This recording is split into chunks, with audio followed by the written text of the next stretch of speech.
नमस्कार दोस्तों, उम्मीद करते हैं आप सब अच्छे होंगे, स्वस्थ होंगे और अपने पढ़ाई में मस्त होंगे।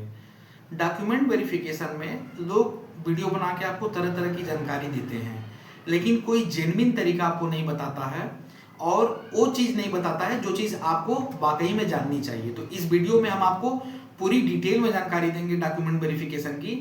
वीडियो को स्किप मत कीजिएगा, वीडियो के लास्ट तक बने रहिएगा।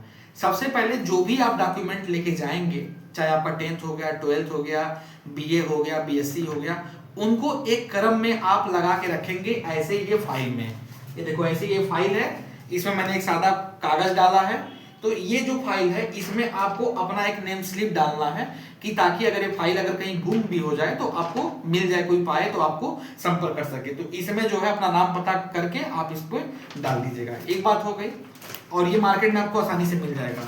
जो भी आपके डॉक्यूमेंट्स हैं उनको एक स्टेप बाय स्टेप लगाना है। जैसे ये देखो हाई स्कूल का मैंने यहाँ पे लगाया है, पहले हाई स्कूल का, उसके बाद देखो इंटर का लगाया है, फिर देखो फिर बीएससी का लगाया है, फिर उसके बाद बीएससी के बाद बीएससी की डिग्री लगाया है इस साइड, फिर ये देखो एमएससी लगाया है, एमएससी के बाद एमएससी की डिग्री लगाई है। ऐसे करके आपको लगाने जाना है, यानी कि जैसे जो भी डॉक्यूमेंट आप लगाएंगे उसको एक क्रम में लगाएंगे कि अगर यहाँ आपने एमएससी लगाया है तो उसके बाद एमएससी की डिग्री उसके बाद लगाएंगे। ये मेरा जैसे डॉक्यूमेंट है, मैंने यहाँ पे कैसे अरेंज किया है ये मैं आपको बता दे रहा हूँ। तो एक क्रम में ऐसे सारे डॉक्यूमेंट्स आपको यहाँ पे लगाते हुए आगे बढ़ना है। और ये चीज ध्यान रखिएगा कि छोटे से बड़े क्रम में जाना है, बड़े से छोटे क्रम में नहीं जाना है। तो ये आपकी हो गई यहाँ पे डॉक्यूमेंट की जो है पूरी ये फाइल हो गई, जिसमें आपको ओरिजिनल अपने डॉक्यूमेंट्स इसी में आपको रखने हैं। और दूसरी बात, बहुत बच्चे गलती करते हैं कि अपने डॉक्यूमेंट को लिमिनेट करा लेते हैं। लिमिनेट आपको कोई डॉक्यूमेंट करा के नहीं रखना है, उसको आराम से रखना है। जैसे ये देखो मैंने यहाँ पे ये देखो ये बीएससी की देखो मार्कशीट है, ये बीएससी की मार्कशीट है। ये देखो ये लिमिनेट नहीं है कि इसको कोई हाथ में उठा के देख सकता है, चेक कर सकता है, लिमिनेशन नहीं कराया जाता है। तो इस चीज का यहाँ पे ध्यान दीजिएगा। फिर इसी तरह से कोई भी आपका अनुभव प्रमाण पत्र हो गया, चाहे एनओसी हो गया, कुछ भी हो गया, सब पे जो है आपको लिमिनेशन नहीं कराना है। इसी डॉक्यूमेंट में आपको ओरिजिनल कैरी करके ले जाना है। इन सबके साथ साथ आपको जो है ये दो फाइल भी आपके पास होनी चाहिए। ये वाली फाइल आपको दो लेके जानी है। देखो मैंने यहाँ पे लिखा भी है फाइल फोल्डर 2 पीस। ये वाली फाइल आपको 2 पीस लेके जानी है। और इसमें क्या करेंगे, इसमें जितना भी आपका ये जीरोक्स है, मतलब छोटे से बड़े क्रम में जितना भी जीरोक्स है उसका एक एक सेट बना लेंगे। एक सेट इसमें रखेंगे और एक सेट इसका वाला जो दूसरा होगा उसमें रखेंगे, यानी कि दोनों का एक एक सेट बना के ऑलरेडी आप रखे रहेंगे। और वही डॉक्यूमेंट वेरिफिकेशन में आप जाएंगे, ओरिजिनल चेक कराएंगे और इसको सबमिट कर देंगे। बहुत बच्चे क्या करते हैं, थोड़ा पैसा बचाने के लिए, 5-10 रुपए बचाने के लिए उसको स्टेपलर करके 2 सेट में लेके जाते हैं, वो मुड़ मार के उसी में खराब हो जाता है और बाद में वहां पे जो है सुनना पड़ता है कि ये वाला चेंज करके दूसरा लाइए, ये कैसे लाए हैं, ऐसे लाए हैं। तो इन चीजों का ध्यान रखिएगा। और एक्स्ट्रा जो आपके पास फोटोकॉपी होगी, एक्स्ट्रा फोटोकॉपी उसको ऐसे इस फोल्डर में आपको यहाँ पे रख के जाना है कि अगर कोई चीज घट रहा है, कोई डॉक्यूमेंट घट रहा है, बढ़ रहा है, तो उसको इस फोल्डर के जरिए आप अरेंज करेंगे। यानी कि आपको ये वाला 2 चाहिए और ये वाला 1 चाहिए और बाकी एक डॉक्यूमेंट वाला वो चाहिए। तो ये मैंने आपको बता दी। अब बात करते हैं कि डॉक्यूमेंट वेरिफिकेशन में आपको लेके जाना क्या क्या है। सबसे पहले आपको जो है 10th का मार्कशीट लेके जाना है, 10th का मार्कशीट, 12th का मार्कशीट लेके जाना है। जो बच्चे 2009 के पहले के हैं, जैसे कि हम लोग हो गए, तो उनके साथ क्या होता है कि बहुत ऐसी जो स्टेट जो है राज्य हैं, वो क्या करते हैं कि वो डिग्री भी देते हैं, 10th और 12th का अलग से डिग्री भी देते हैं। तो वो अपना यहाँ पे डिग्री भी ऐड कर लेंगे। जो मतलब पुराने बच्चे हैं, जैसे 2009 के हैं या 8 के हैं, हम लोग के समय के हैं, तो उनके लिए है कि भाई उनके साथ डिग्री भी मिलता होगा 10th के साथ। तो आपको 10th और 12th का डिग्री भी लेके यहाँ पर जाना है, इस बात का ध्यान रखिएगा। उसके बाद आप ग्रेजुएशन में, चाहे आपका बीए हो चाहे बीएससी हो, आपको 3 साल का मार्कशीट लेके जाना है। देखिए ध्यान दीजिएगा, बहुत लोग 3rd ईयर का केवल लेके जाते हैं और बाद में जब वहां पे मांग देता है अगला तो फिर बहुत झेप लगता है और फिर ये होता है कि अरे यार ये तो बहुत बड़ा मिस्टेक हम कर दिए। तो इसमें आपको 3 साल का लेके जाना है। 1st ईयर भी लेके जाना है, 2nd ईयर भी लेके जाना है और थर्ड ईयर भी लेके जाना है, प्लस आपको आपकी डिग्री भी लेके जानी है, यानी कि आपका बीए बीएससी का डिग्री और 3 साल की मार्कशीट भी लेके जानी है। जिनको डिग्री अभी नहीं मिल पाया है किसी कारणवश, यूनिवर्सिटी ने छापा नहीं है, या अभी रिसेंटली में आप पास आउट हुए, 1-2 साल हुआ आपको पास किए हुए और यूनिवर्सिटी में भी डिग्री आई नहीं है, तो आप क्या करेंगे, एक प्रोविजनल डिग्री आप यहाँ पे अपना बनवा लेंगे। ठीक है, प्रोविजनल डिग्री एक अपना आप बनवा लेंगे। प्रोविजनल डिग्री हाथों हाथ तुरंत बन जाता है और तुरंत आपको रजिस्ट्रार के माध्यम से बनाकर दे दिया जाता है, तो इस बात का यहाँ पर ध्यान रखेंगे।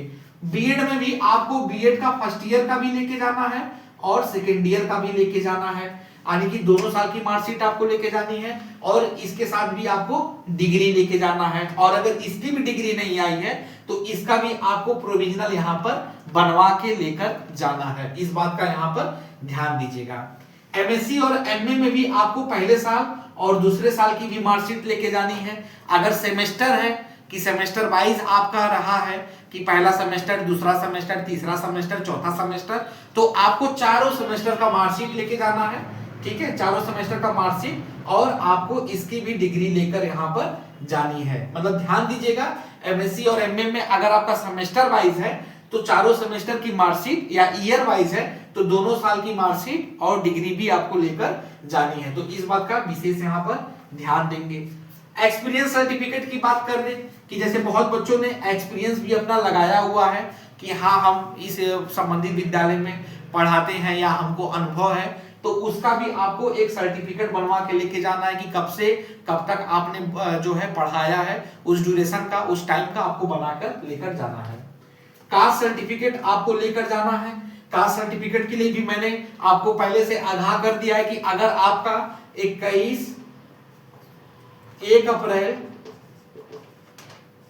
से 23 अक्टूबर के बीच का नहीं है, उसके आगे का है या उसके पहले का है या स्टेट का है, तो आप उसको कैसे वेरीफाई कराएंगे। वहां पे 2 एफिडेविट आपको वहां पर बनवाना है, एक अभी तत्काल में आपका बनेगा और एक जब आपका डॉक्यूमेंट वेरिफिकेशन का मेल आएगा तब उसके पत्रांक से वो बनेगा। ये मतलब मैंने आपको बात पहले की वीडियो में बता चुके हैं आपको, तो इस बात का यहाँ पर ध्यान दीजिएगा कि अगर इस डेट का नहीं है, इस डेट के आगे या पीछे का है या स्टेट का है, तो इसको कैसे मैनेज करेंगे, ये इसको ध्यान दीजिएगा कि एफिडेविट के माध्यम के साथ इसको लेके जाएंगे।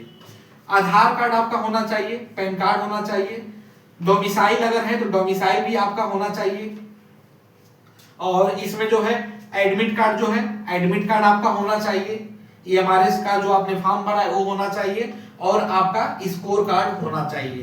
तो ध्यान दीजिए, एडमिट कार्ड, ईएमआरएस फॉर्म की कॉपी और स्कोर कार्ड, ये तीनों लेके जाएंगे, क्योंकि हमें नहीं मालूम है कि अगला क्या मांग लेगा और वहां पे हमें घूमना पड़ेगा, साइबर कैफे नहीं ना ढूंढेंगे आप, तो आप ये तीनों लेके जाएंगे, एडमिट कार्ड, ईएमआरएस फॉर्म और स्कोर कार्ड, ये तीनों चीज आप अपने साथ कैरी करके लेके जाएंगे। 5 फोटो आपको रखना है, 5 फोटो अपने साथ रखना है।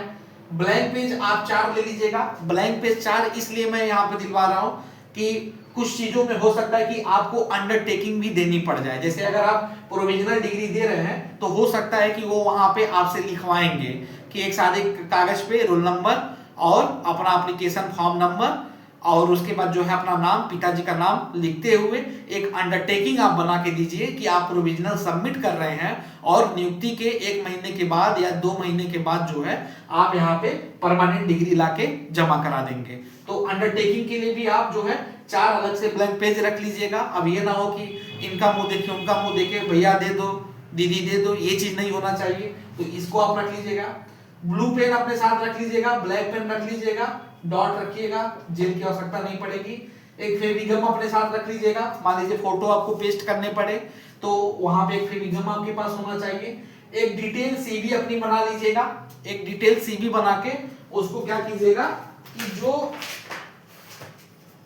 जो आपका ये पूरा जो है प्रोफार्मा है, जो फोल्डर है जिसमें आपके सारे डॉक्यूमेंट है, उसी के ऊपर उसको लगा लीजिएगा, एक डिटेल सीवी आपकी हो जाएगी।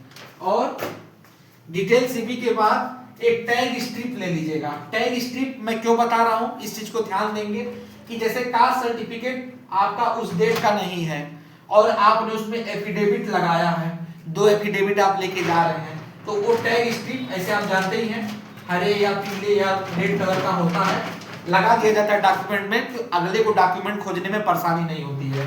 तो ऐसे डॉक्यूमेंट में आप मार्किंग कर देंगे टैग की, टैग उसके ऊपर लगा देंगे तो अगला आराम से इजीली खोल के आपका निकाल के वहां से अलग कर लेगा। तो ये टैग स्ट्रिप भी अपने पास रखेंगे।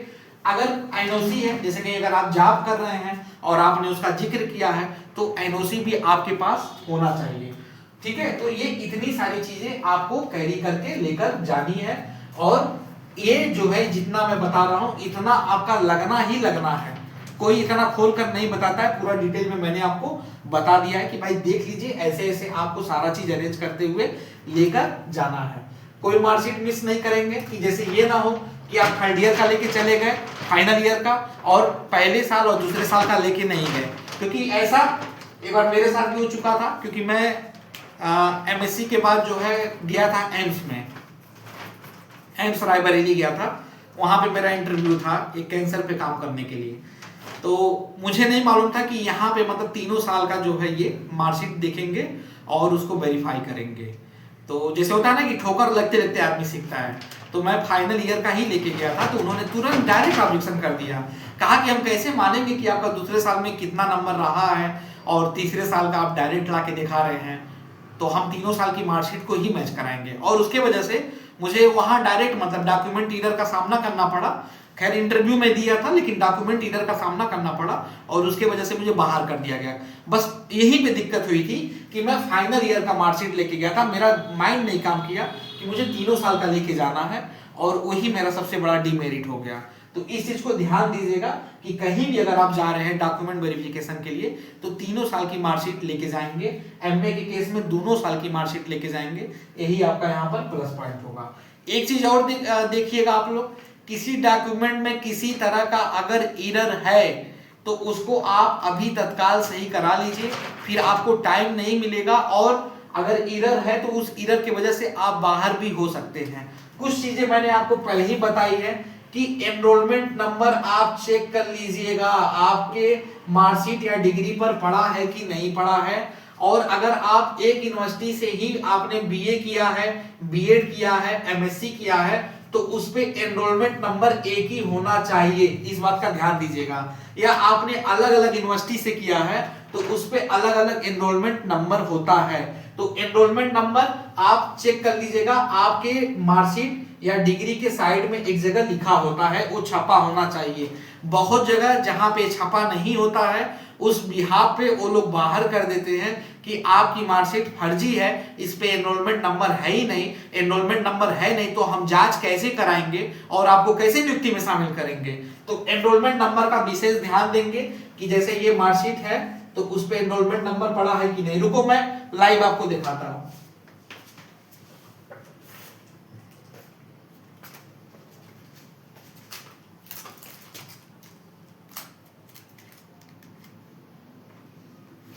अब ये देखिए, ये मेरी पीएचडी की देखिए डिग्री है ना, नामांकन संख्या देखिए एनरोलमेंट नंबर B134962 है ना यहाँ पे। तो ये एनरोलमेंट नंबर आपका होना चाहिए। उसी तरह से अगर आप आएंगे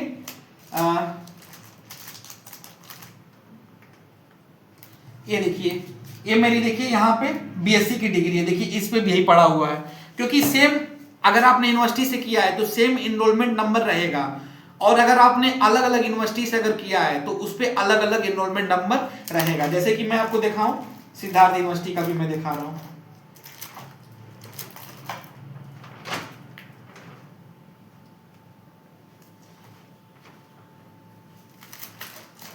देखिए सिद्धार्थ यूनिवर्सिटी का भी यहाँ पे देखिए एनरोलमेंट नंबर पड़ा हुआ है। तो वही है कि इस चीज को ध्यान दीजिएगा, एनरोलमेंट नंबर आपका एनरोलमेंट नंबर होना चाहिए, डिग्री या मार्कशीट पे एक जगह होना चाहिए। सेम यूनिवर्सिटी से है तो तीनों में सेम होना चाहिए, अदर यूनिवर्सिटी से है तो अलग अलग होना चाहिए। अगर दोनों ही केस में एनरोलमेंट नंबर नहीं छपा है तो आपकी नियुक्ति प्रक्रिया जो है बाधित हो जाएगी, इस चीज को विशेष ध्यान देंगे। बाकी मैंने आपको सारी बातें बता दी है डिटेल में। किसी भी डॉक्यूमेंट में कोई एरर है, नाम का एरर है, ठीक है, माइन्यूट एरर हो गया, जैसे जैसे देवी का एरर हो गया, कुमारी का एरर हो गया, ठीक है, किसी एक स्पेलिंग मिस्टेक का एरर हो गया कि चलो भाई इनका जो है इसमें एस आता था तो डायरेक्ट एच आ गया है, तो उतनी सब चीजें तो चल जाएंगी, लेकिन अगर जहां ज्यादा मिस्टेक है तो वो आपको वहां पर सही कराना पड़ेगा और उसके बिहाफ पे आपको एक एफिडेविट लगाना पड़ेगा बढ़िया से बना के, ताकि आपका वहां पे वो एक्सेप्ट कर ले और एक अंडरटेकिंग भी साथ में देनी पड़ेगी। तो ये सारा बात मैंने आपको बता दिया है, सारी चीजें नोट कर लीजिए। अब ये ना रहे कि सर आपने बताया नहीं, डिटेल वीडियो है, सब आप जानकारी रखिए। और आज के लिए इतना ही, बाकी अगर आप कुछ पूछना चाहते हैं या कोई मदद अगर आप चाहते हैं तो आप मुझे मैसेज करके आप पूछ सकते हैं। बहुत बहुत धन्यवाद।